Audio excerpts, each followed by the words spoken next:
It definitely is the most fantastic day of the year for me as I come up with this new season of Talk and Beyond. Hello and welcome to the Empowered Women season of this show.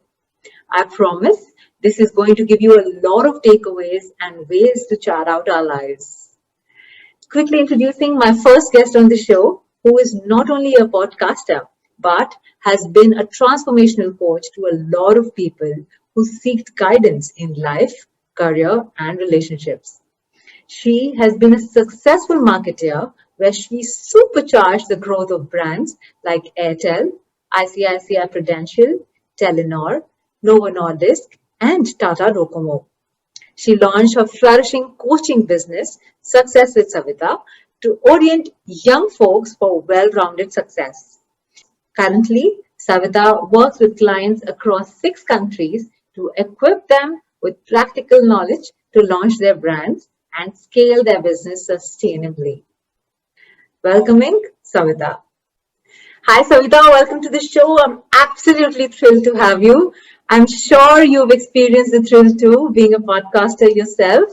Thank you so much for being here with us. Thank you for having me, and I'm so excited to be here on your show. It's my honor to be here today. Super. Let's quickly dive into our conversation. Take us through your remarkable journey and how did you pivot in your life from being a marketing professional of 17 years to a transformational coach and a podcaster. How did you decide to take the swing? Okay, so let's start with a disclaimer. I never wanted to be an entrepreneur. That was never my dream. I always wanted to be in the corporate world. I was going to grow through the companies that I worked with. And yeah, at some point I said, yes, I would want to head a company. That was my vision, my goal when I started out. So right after graduation, I started working. My first job was with this company called Novo Nordisk, which is an insulin company, and I was in sales. And I went through all of these companies that I worked with through the 17 years working in sales, marketing, customer service. And I had the opportunity to see all of these brands grow, especially with Airtel, because telecom, the revolution had just come in when I joined, and I saw them grow from the ground up. And then towards 2010, which is when I had got headhunted for this job that I was working at, 6 months into the job, I was fired. So until that time, I really didn't understand failure or rejection, right? Because I had done well at work, everything had gone well in my life, I'd done well at in my education, I got my MBA and all of that. And so when I got fired, it was very unexpected because I never expected that to happen. I started a spiral. I didn't know how to deal with it. I felt ashamed. I went through depression. And this happened for 3 years. I had all kinds of crazy thoughts. I didn't want to face anyone. I didn't want to live anymore. But even though I got my old job back after being fired within a month, I got my old job back. It still didn't bring my confidence. So I continued to spiral and I continued to feel like, so I went from being very assertive, confident, knowing that I'm good at my job to suddenly feeling like, what am I doing here? And I'm not the right person. And what do I know? Because I'm the person who got fired. So, that was when I spent 3 years going through all of this, but then I had my baby. And when my daughter was born, I felt like I never want to be this person ever again because this is not the role model that I want to be for my child. And so that changed, and that really began with changing my mindset and changing my own approach to how I looked at life and how I looked at failure and negativity, because I also understood that, my child's going to have failure at some point and I can't be spiraling like this. And I just need to make sure that she knows how to deal with it. And if I don't even know how to deal with it, then. So that's when I quit my job and I started to really explore what I wanted to do next. And, we talk about purpose. Until then, I hadn't questioned what my purpose in life was or any of this. The first thing I did was I said, okay, I want to be a trainer or a freelance, trainer kind of person to corporates, because I'd had the experience. I said, okay, I'm going to go and help people in senior management, people from middle management transitioning into senior management. I'm going to help them build executive presence. And so I reached out to all the people that I knew in the corporate world. I had a good network. I started working. But funnily enough, this was 2017. In the meantime, I also did my image consulting certification. So I was fully equipped for this new role and I started my business. And I considered myself a freelance. That was the mindset, that freelance trainer, and I would do some of these, projects. It took me 6 months to realize that I was doing a lot of work. Everything was free and I wasn't making any money. And I didn't know how to make money. I didn't know how to ask. I felt bad about asking.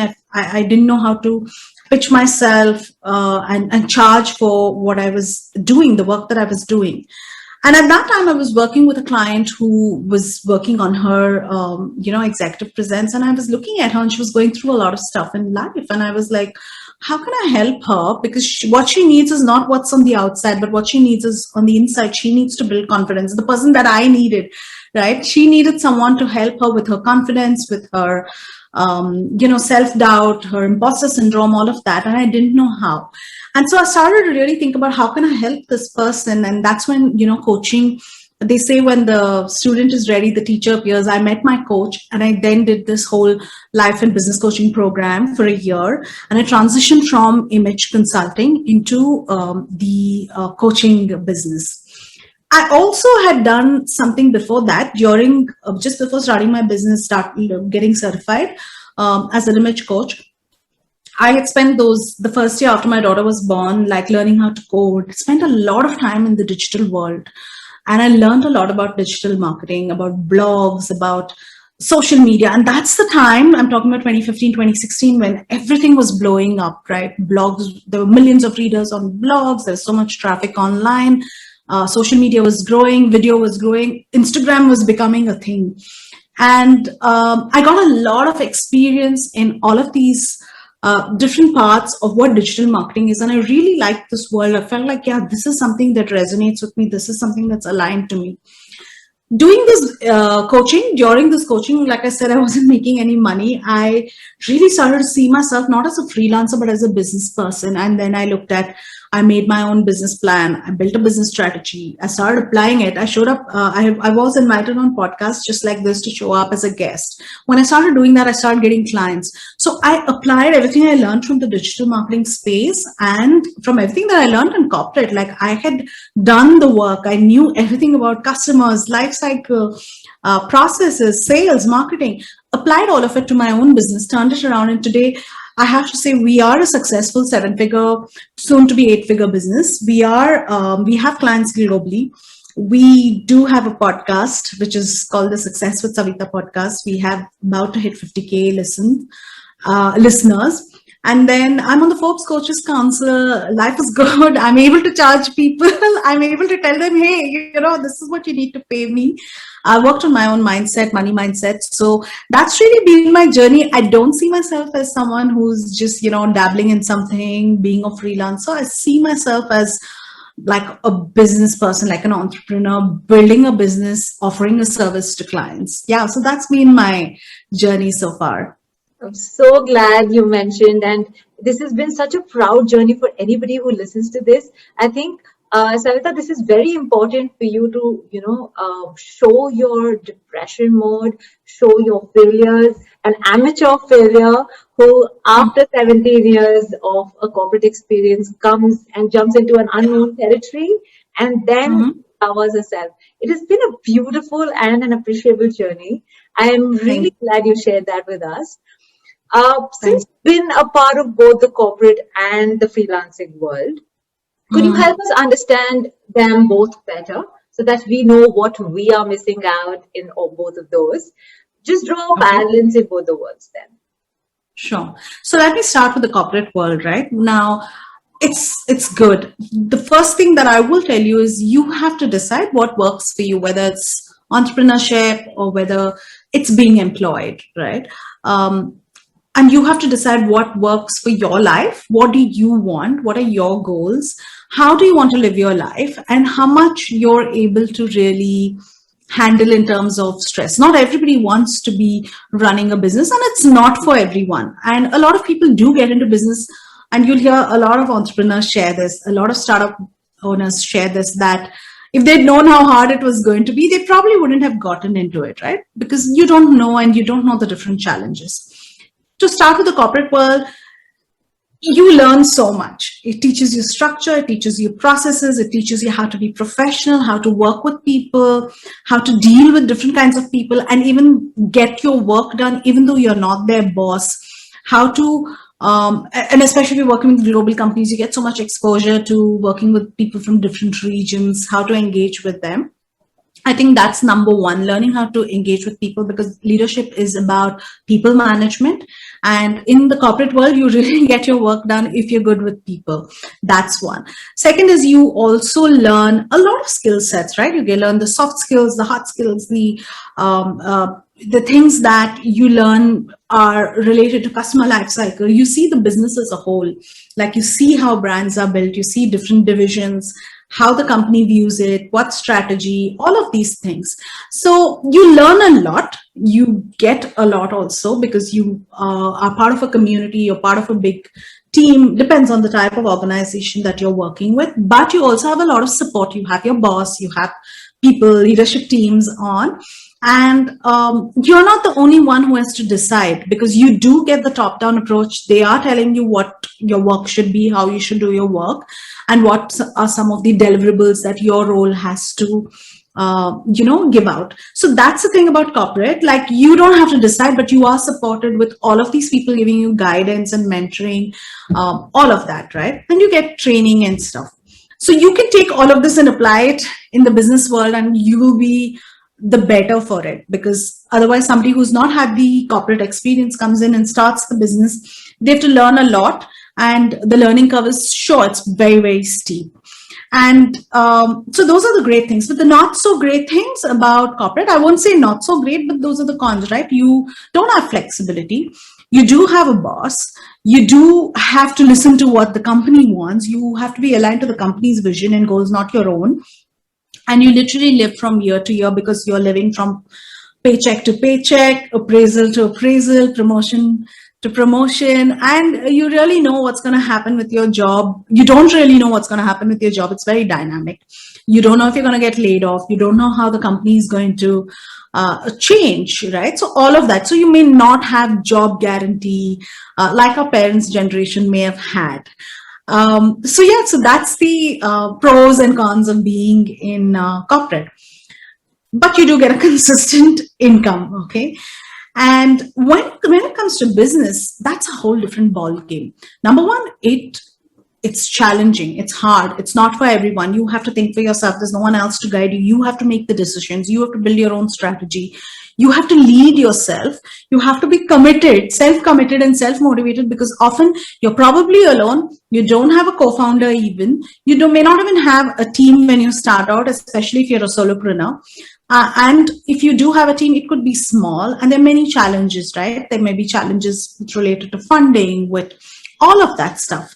But the upside is you are your own boss. So you have tons of flexibility about how you choose to work and how you choose to run your business. You can make your earning capacities infinite. If you have a successful business, there's no limit. You're not limited by your salary is only this much and this is your package. You can make as much money as you want to. So I feel like the upside of business is beautiful, because you have a successful business, you're creating an impact, you're solving a problem, and that success can be heady. And when you impact somebody's life, that satisfaction can be something that nobody can take away from you. But yes, it does get lonely. It is challenging. You fail often, probably every day. You get rejected a lot. You've got to find it in yourself. You need to have that self-strength and motivation to be able to get up and keep going, despite it all. Absolutely. So those are the differences. I'm so glad you mentioned all of those points. I think everybody who is in the corporate world and in the business will surely agree that, you know, it's not a piece of cake that you can just take and eat. You will have to struggle every single day in both the worlds, but you need to choose your struggles, right? All right. This brings us to the next question.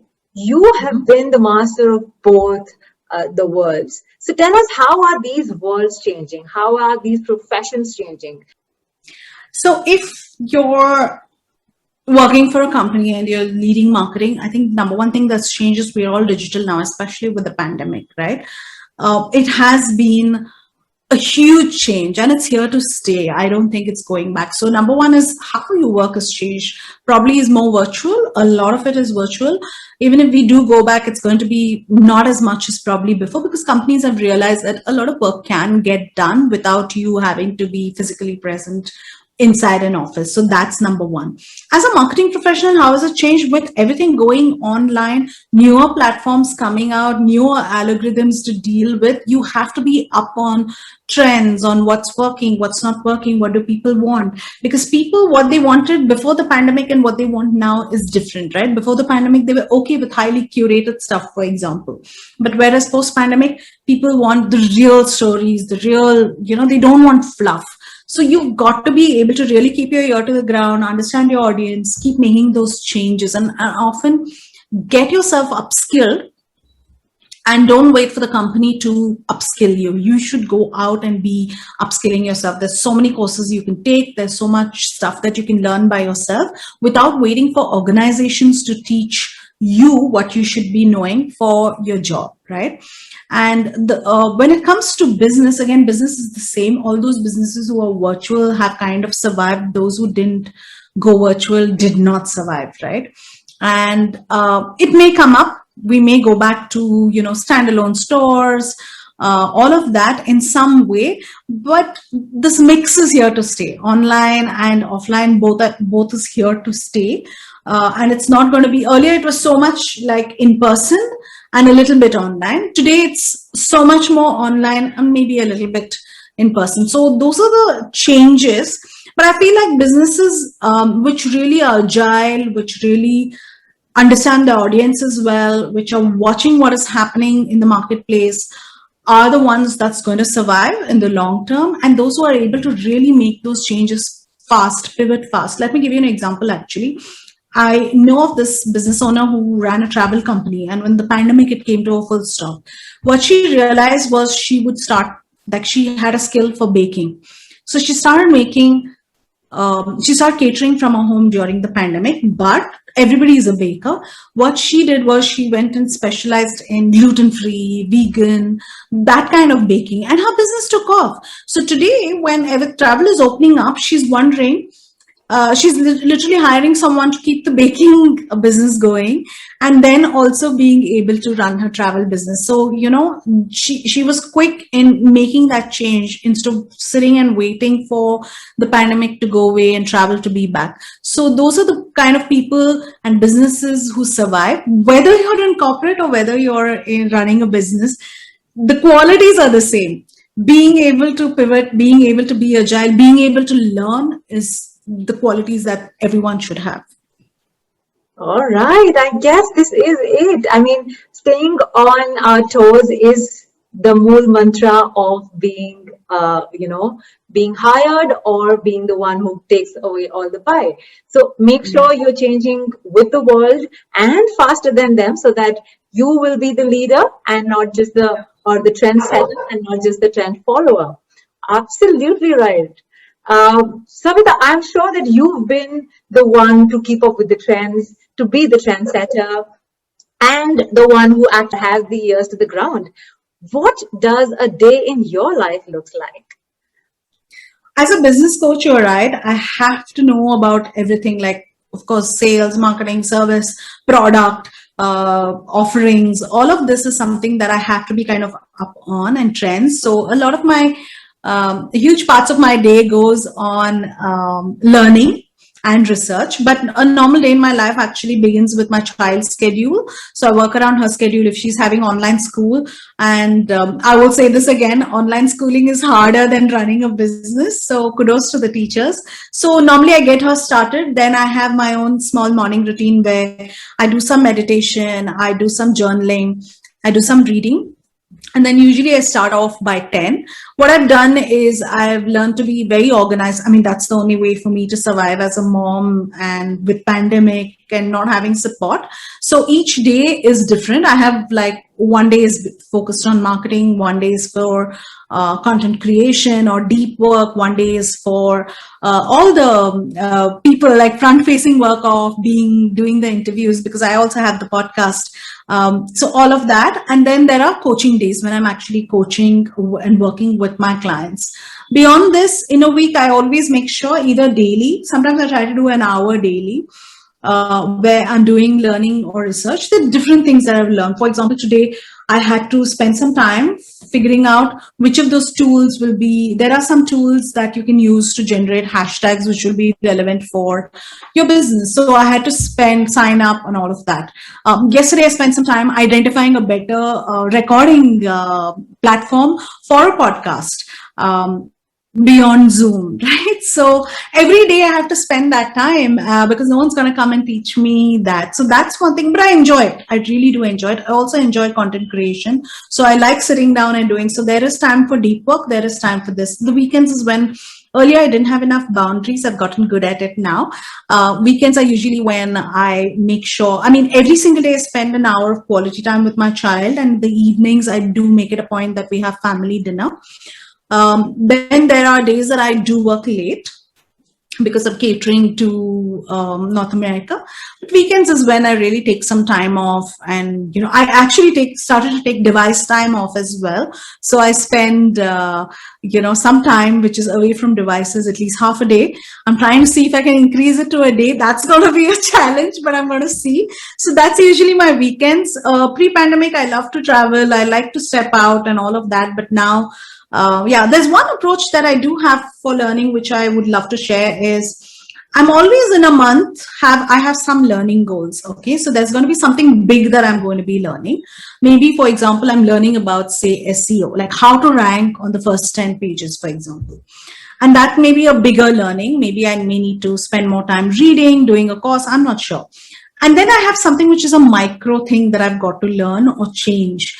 And like there's something that I do when I type so fast that I make a ton of spelling mistakes. And over a period of time, I've started to type THESTEH. So now I'm trying to, change my brain. So I always have macro learning goal, and I have like a micro learning goal. It could be something that I want to change. It could be very small micro changes that I want to make in my life, but this is something that I apply, and that's what a day usually looks like. Each day is different, and I really go with what is most required. But here's the thing, it may be different, but it is planned. I usually plan my weeks 2 weeks in advance. I know what's coming up, so I can align myself accordingly. So yeah, that's what my day. Again, long answers. Sorry about that. No, but absolutely fantastic, Savitha. When the pandemic hit, the lines were blurring between work and life. Yeah.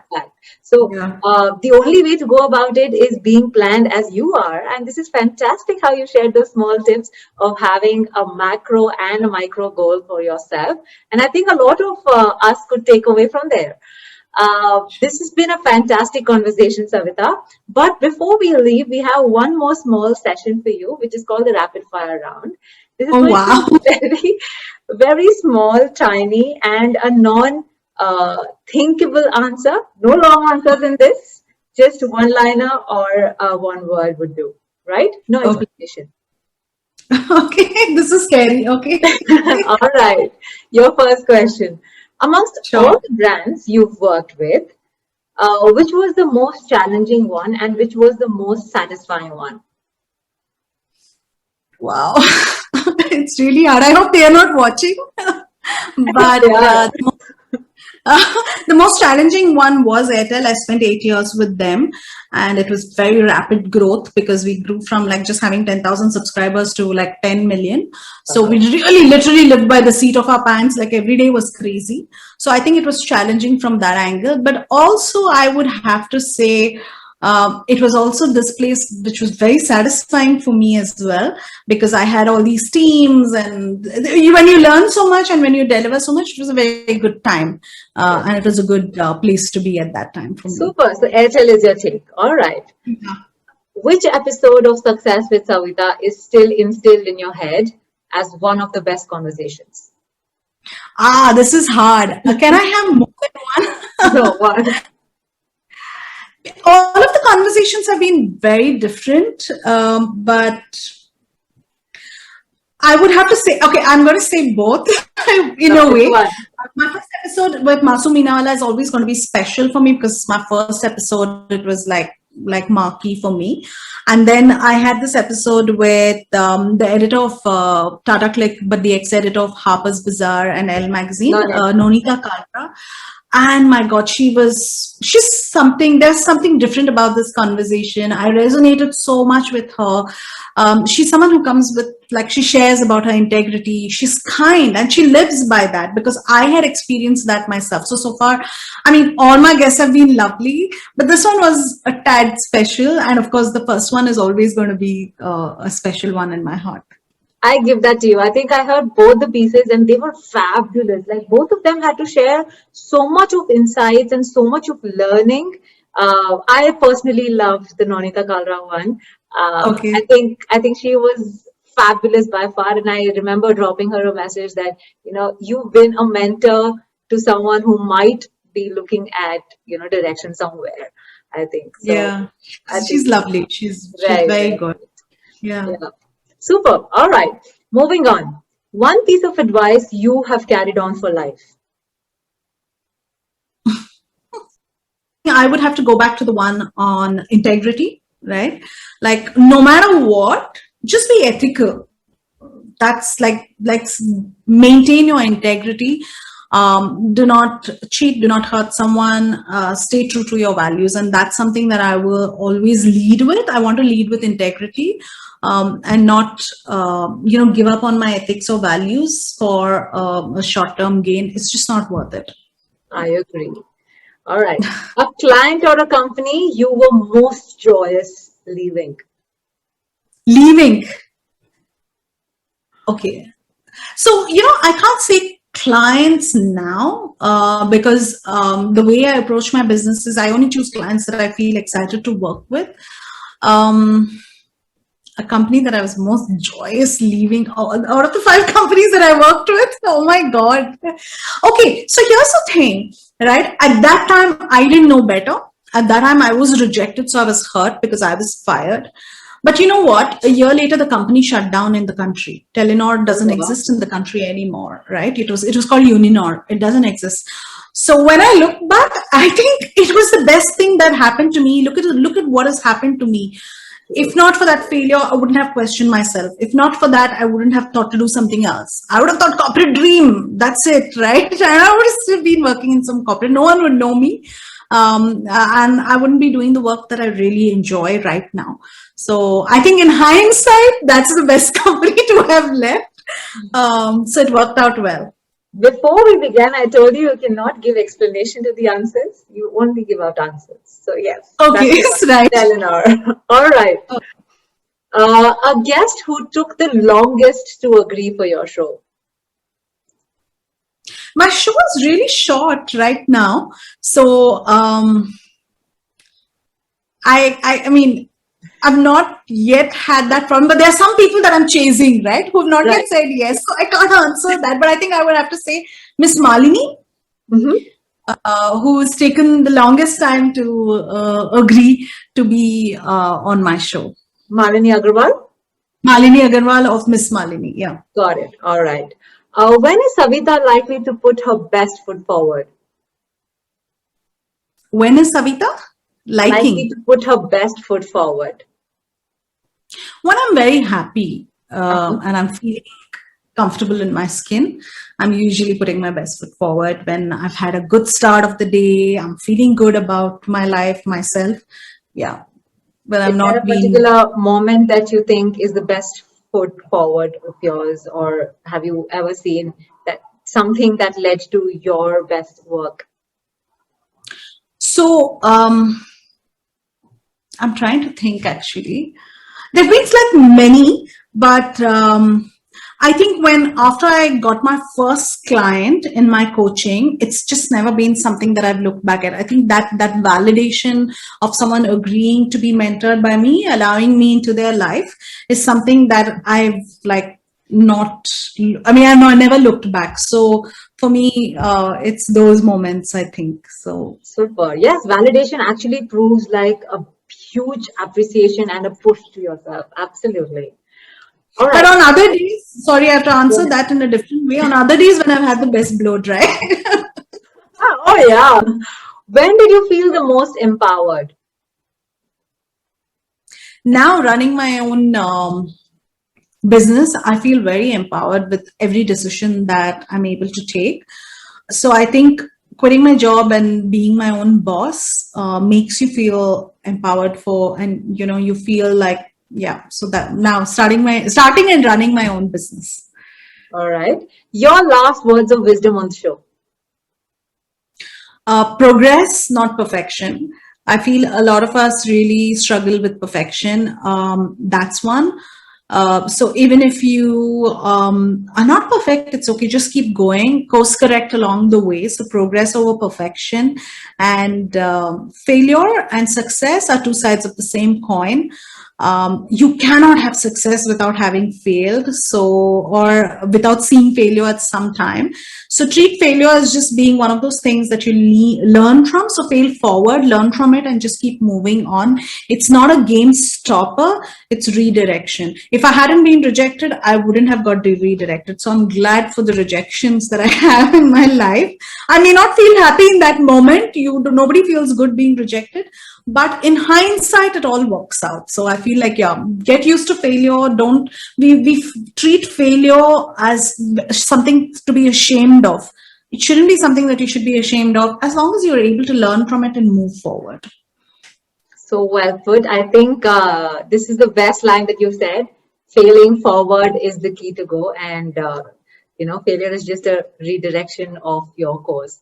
Absolutely fantastic episode, Savitha. Thank you so much for joining me. I'm so glad you could be my first guest. Thank you for having me. I've enjoyed this, and I like the rapid fire. I usually always watch Karan Johar shows, and I'm like, oh my god, this is so Yes, hard. just to give you the feel of it. But thank you for having me. I'm honored. All the best to you, to the Thank you. audience who are listening to this. And yeah, I wish the podcast grows and reaches more people. It's something that is required right now. And you were wonderful as well. So thank you.